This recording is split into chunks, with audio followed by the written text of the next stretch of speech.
Everything you look at is a mirror. Anything your attention is at is your mirror. Everything in this universe is a mirror of you.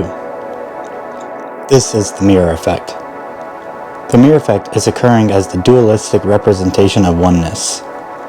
Oneness creates separation to understand itself. This is the whole concept of what a human being experience is. And this is why we are always experiencing the mirror effect. To create contrast to understand oneself, or God. The you inverse. There are so many different ways we can experience the mirror effect. It's literally infinite.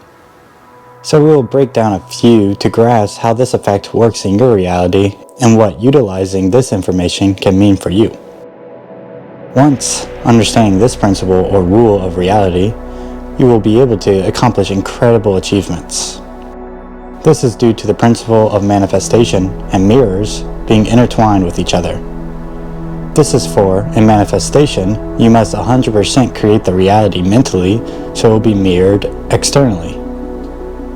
This has been explained multiple ways, such as the Hermetic principle, as above, so below, or in Matthew 6, your kingdom come, your will be done, on earth as it is in heaven, or the law of attraction, or, how I like to say, you inverse.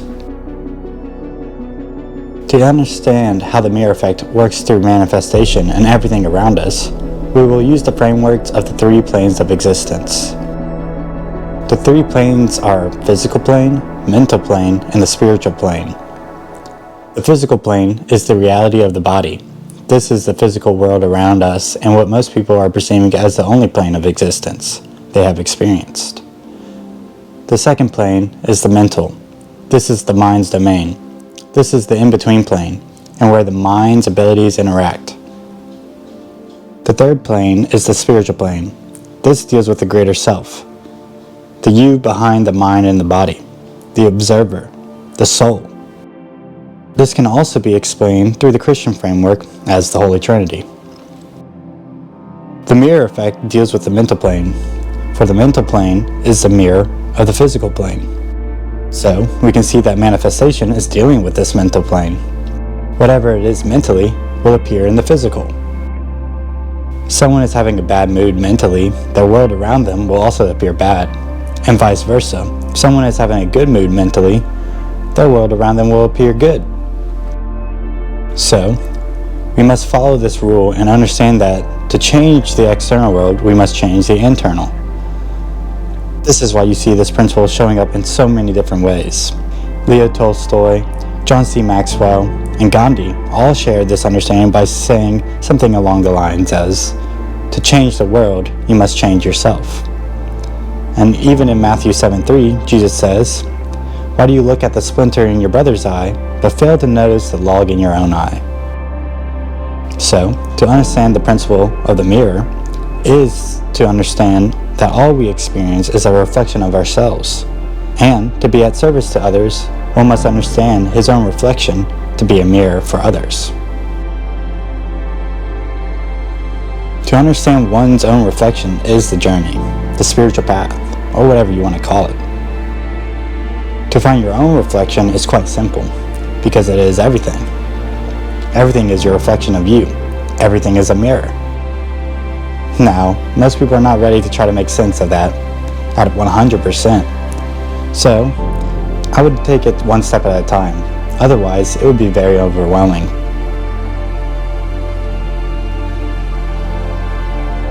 Let's start with what thoughts you have or how other people interact with you. But understand there is nothing but mirrors. This is due to everything being one. In reality, there is no separation. There is no reflection. We only perceive separation because that is what the souls came to do in this lifetime experience. But to let go of the perception of separation will allow you to see the oneness, the reflection of yourself, of divinity. With this perception change, you'll slowly reveal more and more mirrors of oneness, or the subconscious. You realize there were never coincidences, but rather just your realization of the mirror. And this is also how synchronicities work. reflection of your inner realization. So this understanding is that reality is a mirror of the relationship with yourself.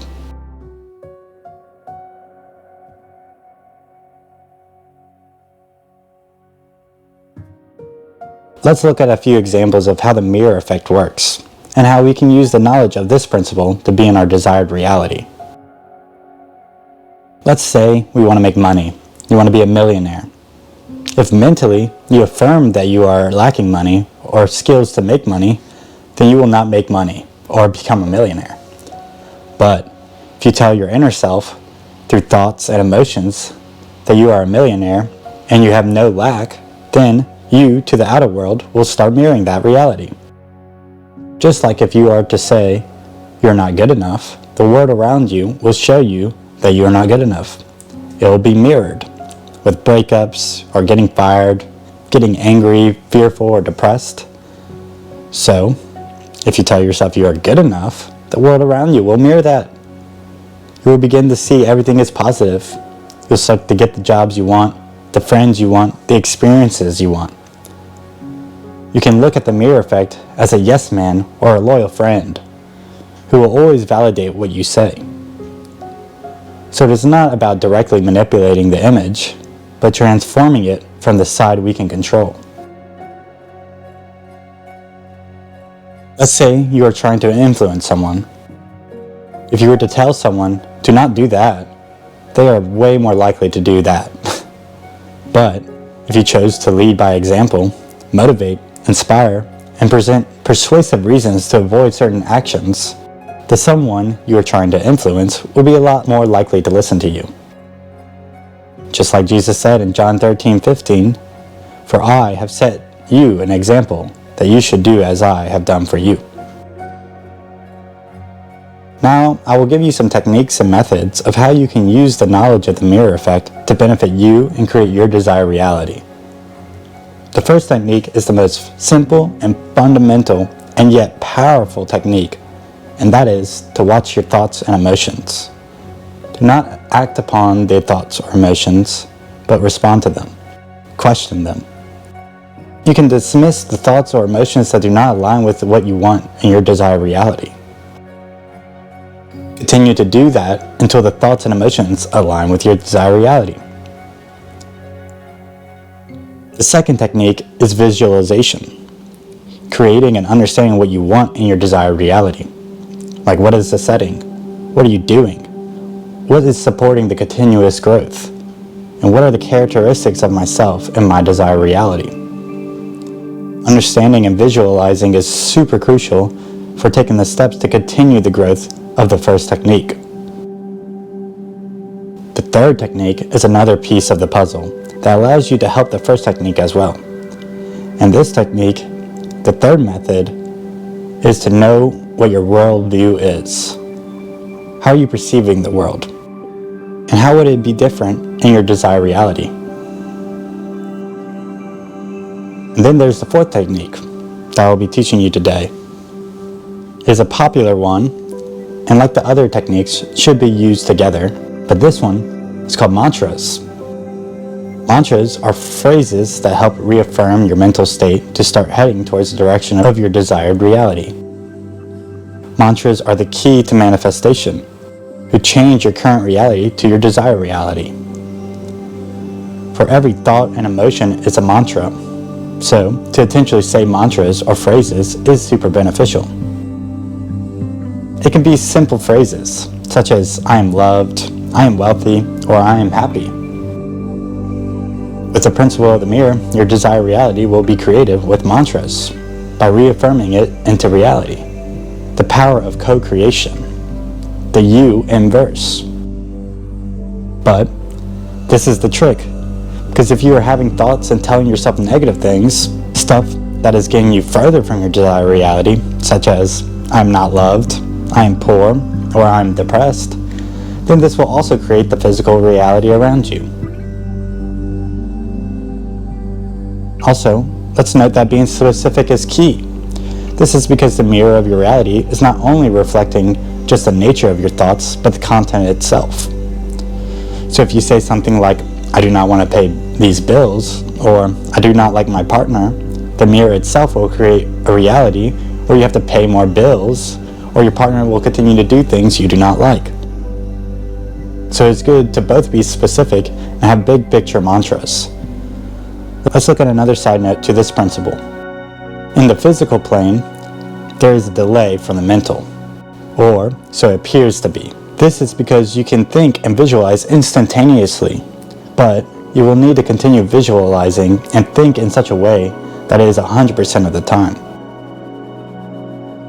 This is the time delay of manifestation into the physical plane.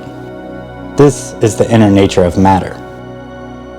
So, you must remain faithful to the identity, faith with works, to actually manifest your desired reality. I mean, if there was no delay, the world as it stands would be crazy. Everyone's thoughts and emotions being instantaneously mirrored would be very hectic. This video itself is an example of the mirror effect. It is a mirror of me and my internal reality, and a mirror of you watching this. This is why you have people saying like things were meant to be here, or you're meant to hear this, or watch this. Because everything is a mirror. Everything has a purpose. And everything is part of God's master plan. So it is important to look at your life experience and to question what was it mirroring, or what it is mirroring, and what you can do to change your reality to being your desired reality, to be the best version of yourself and become closer to God.